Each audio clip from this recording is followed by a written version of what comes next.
Assalamualaikum warahmatullahi wabarakatuh. Waalaikumsalam warahmatullahi Alhamdulillah binikmatillah. Amma ba'd. Ibu-ibu, bapak-bapak yang kami hormati, semoga semuanya dalam keadaan sehat walafiat, Amin. dilindungi Allah Subhanahu wa taala, Amin. dan panjang umur, akar Amin. rezeki, Amin. barangnya akas, awaknya bergas. Amin. Pertemuan pada kali ini yaitu modul 4 sesi 12. Marilah kita panjatkan dulu, mukadimah dulu kepada Allah Subhanahu wa taala. Mudah-mudahan kita diberikan umur panjang, kenikmatan, dan hadiah Fatihah dulu kepada keluarga kita, anak-anak kita, dan yang meninggal, supaya kita mendapatkan keberkahan semua apa di suratul Fatihah. Bi barakati al-Fatihah. A'udzubillahi minasyaitonirrajim. Bismillahirrahmanirrahim. Alhamdulillahirabbil alamin. Arrahmanirrahim. Maliki yaumiddin. Iyyaka na'budu wa iyyaka nasta'in. Ihdinas siratal mustaqim. Shiratal ladzina an'amta 'alaihim ghairil maghdubi 'alaihim waladdallin. Amin. Kedua kalinya selawat dan salam kami curahkan kepada junjungan kita semuanya, Nabi Agung Muhammad sallallahu alaihi wasallam. Mudah-mudahan kita diakui oleh beliau sebagai umatnya ila yaumil qiyamah. Amin ya rabbal alamin. Bapak Ibu sekalian yang saya hormati, modul 4 dalam pertemuan kali ini biasa sekolah PKH atau P2K2 sesi 12 tentang penelantaran dan eksploitasi terhadap anak. Bahasa gaulnya trafficking, trafficking bahasa gaulnya. Nah, penelantaran dan eksploitasi terhadap anak. Orang tua, masyarakat, negara adalah orang yang melindungi kepentingan anak untuk memperkecil kemungkinan terjadinya penelantaran dan eksploitasi anak. Saya ulangi, orang tua, masyarakat, negara merupakan stakeholder yang melindungi kepentingan anak untuk memperkecil kemungkinan terjadinya penelantaran dan eksploitasi anak. Contoh, orang tua ketika tidak mampu atau sudah meninggal, ada tetangga. Tetangga tidak ada, negara wajib melindungi hak-hak kepentingan anak. Nah itu, paham Bu ya? Paham nggak Bu? Paham. Jadi ibu bapak jangan ragu, jangan sungkan.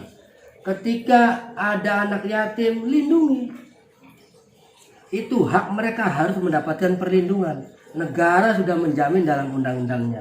Apalagi Kementerian Sosial, itu hak dari Kementerian Sosial untuk melindungi anak dari penelantaran dan eksploitasi.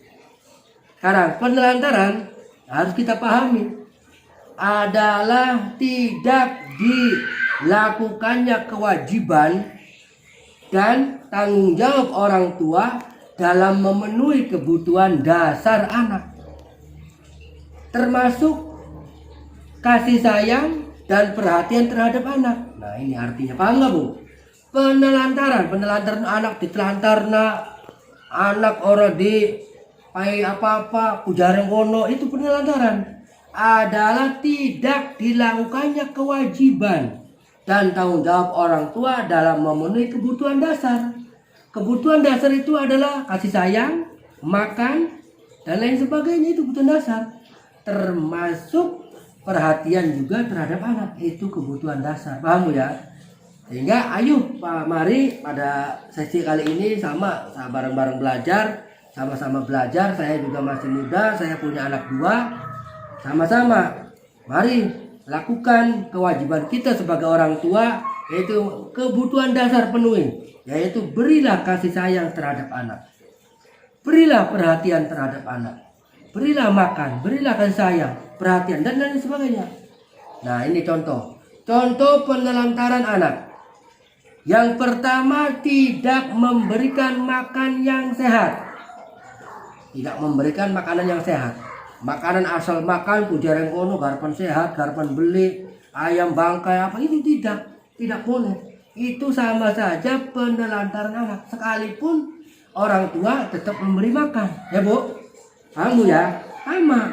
Saya, ibu, bapak semuanya mencoba berusaha untuk memberikan yang terbaik terhadap anak biar anak tidak sama seperti orang tuanya. Bagian orang tuanya macul, buru tani dan sebagainya. Tapi anak harus bisa menjadi yang terbaik. Karena ada satu cerita, ada satu videonya, kalau saya nanti bukakan videonya, sarjana dari Semarang, orang tuanya itu hanya mekayang hotel beca, Bu. Tapi bisa menjadi lulusan yang terbaik S1, lulusan dengan cum laude, lulusan yang sangat hebat. Itu.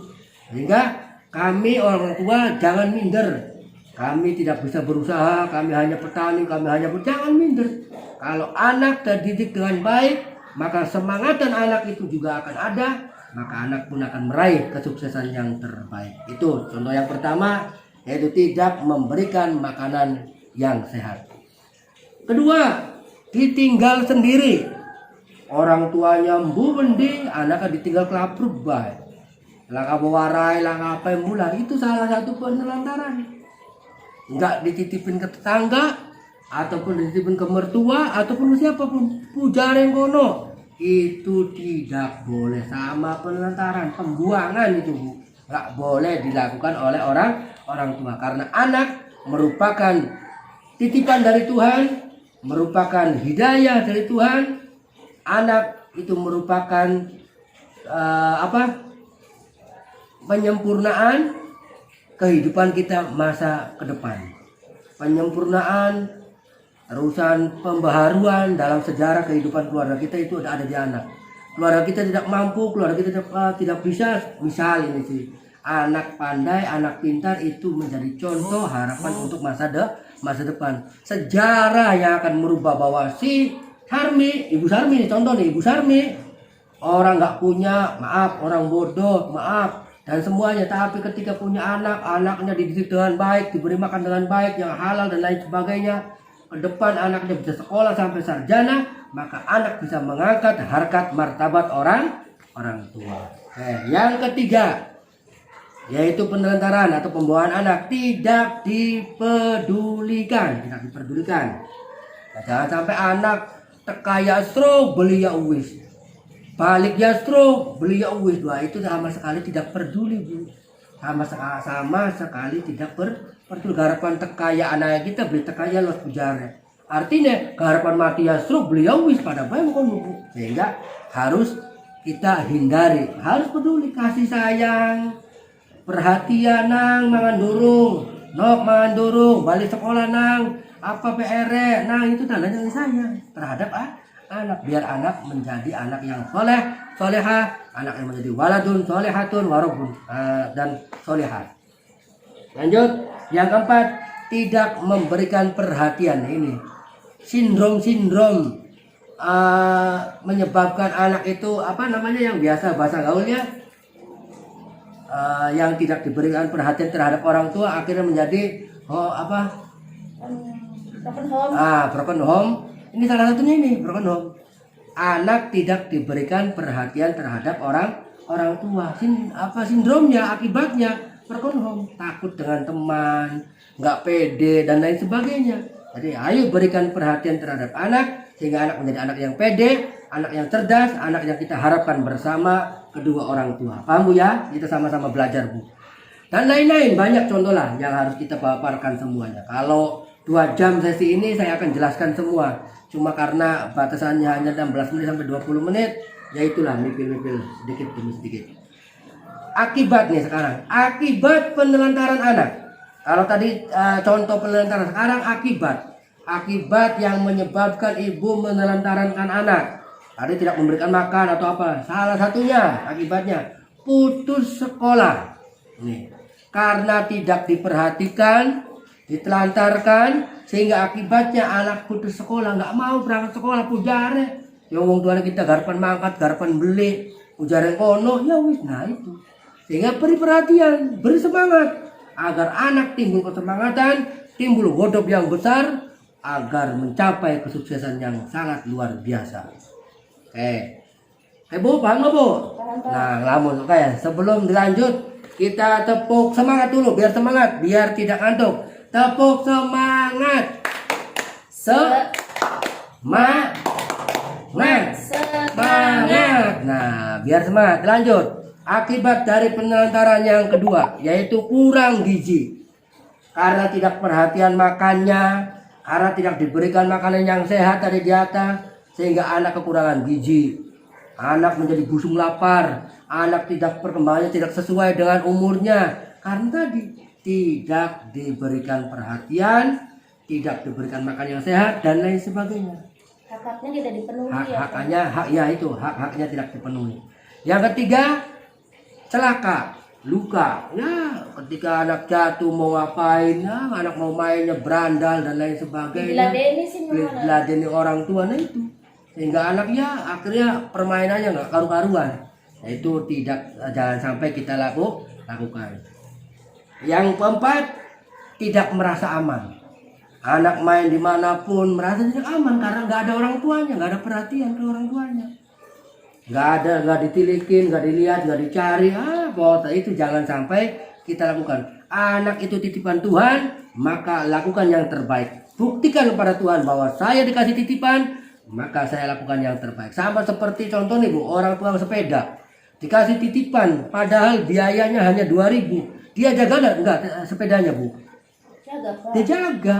Padahal nilainya hanya 2.000 perak. Sekarang Allah titipkan anak kepada kita, masa tidak menjaga, masa tidak diberi perhatian? Padahal Allah yang menghidupi kita dan Allah yang memberi rezeki kita. Mudah-mudahan kita semuanya tetap lakukan terhadap anak yang terbaik untuk anak. Kayak sekarang pencegahan. Tadi akibat contoh penelantaran, sekarang pencegahan. Bagaimana cara mencegahnya biar kita tidak merasa menelantarkan anak? Jangan-jangan kita tidak merasa menelantarkan, padahal anak ditelantarkan. Contoh apa? Ada nih Bu. Tahu nggak contohnya? Contohnya, kita lagi asik lihat TV. Anak keluar minta jajan 2.000. Nggak tahu larinya kemana, jajannya apa. Asik aja nonton TV. Itu salah satu penelantaran yang tidak disangka-sangka. Padahal kita nggak ngerasa itu harus Bu. Sama itu penelantaran anak juga. Nah sekarang pencegahannya yaitu yang pertama, memberikan perhatian terhadap anak. Jangan sampai anak tidak diberikan perhatian. Beri perhatian. Ma, minta uang 2.000 buat jajan apa? Jajan Jabur kemana? Ke siapa? Ke sana. Dikintil. Atau paling tidak tahu pulangnya kapan ini. Kembalinya kapan.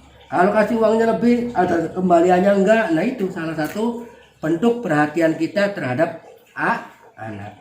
Yang kedua, memperhatikan pergaulan anak. Jangan sampai anak bergaulnya dengan orang yang tidak disukai atau melebihi batas pergaulannya, sama berandal, sama anak-anak yang nggak karuan. Itu harus kita waspadai, harus kita awasi, jangan sampai anak kita bergaul dengan anak-anak yang nggak karuan. Yang ketiga, memperhatikan perkembangan anak. Nah, umur sekian, karena biar tahu bahwa anak ini sehat enggak, anak ini gimana, kita tahu perkembangannya, mainnya kemana, jajannya apa dan lain sebagainya. Nah itu. Yang keempat, menitipkan anak di tempat yang baik. Di tempat yang baik itu bukan nitip Bu. Ya, maksudnya nitip itu ketika kita pola gawe, titipkan anak, jangan asal nitip. Nitipkan sepeda aja kepada orang yang benar, apalagi nitip anak. Titipkan kepada orang tua kita, mertua, orang tua dan lain sebagainya. Ke tetangga yang baik, nitip ya, permisi ya. Saya mau mola dulu cari pakaian, nah boleh. Titipkan yang baik, jangan sampai asal geletak baik, orang enggak kasih tahu, enggak izin dulu, enggak pamit dulu, main nih nitip. Nah itu jangan. Jadi titipkan anak di tempat yang baik. Paham ya? Paham enggak Bu? Paham Pak. Eksploitasi adalah memanfaatkan anak untuk memperoleh keuntungan material atau immaterial, atau trafficking, pembuangan anak, penjualan anak. Ini sama lah, adalah memanfaatkan anak untuk memperoleh keuntungan materi untuk bapak dan ibunya atau immateri. Contohnya Bu, apa? Eksploitasi anak. Contohnya apa eksploitasi anak? Pemanfaatan tubuh anak. Maaf, naudzubillah min dzalik, anak dilacurkan, anak dijual kepada cukung-cukung siapa, itu tidak boleh. Itu namanya eksploitasi. Itu melanggar undang-undang, melanggar hak-hak. Itu harus kita hancurkan, harus kita musnahkan hal-hal itu. Atau pornografi anak, ini juga tidak boleh Bu, apalagi kita sebagai umat muslim. Jangan sampai mencoba melacurkan anak atau apapun bentuknya, itu tidak boleh. Yang kedua, pemanfaatan tenaga anak. Anak belum saatnya untuk kaya, bekerja, ternyata ibu anak sudah disuruh keluar negeri umur 13 tahun atau menggawe mola di sawah, itu tidak boleh karena anak masih kecil. Usia anak sekolah itu bebas, biarkan mereka untuk sekolah. Kita pantau, kita perhatikan. Nah itu jangan sampai kita hanya duduk manis, anak yang mencari nafkah, itu tidak boleh. Paham tidak Ibu? Kalau anaknya yang minta membantu sih Pak, itu boleh nggak Pak? Nah ini pertanyaan hebat. Anaknya yang mau sendiri membantu, kita pun harus mencegah dengan lembut. Kalau dia memaksa, biarkan karena untuk keterampilan, tapi kita perhatikan dari jauh. Kalau sudah capek, sudah lelah, kalau untuk saatnya belajar, saatnya makan, suruh pulang, suruh makan. Karena itu belum menjadi kewajiban anak. Kalau anaknya mau, itu tetap kita perhatikan. Paham belum Bu? Paham Pak? Paham ya?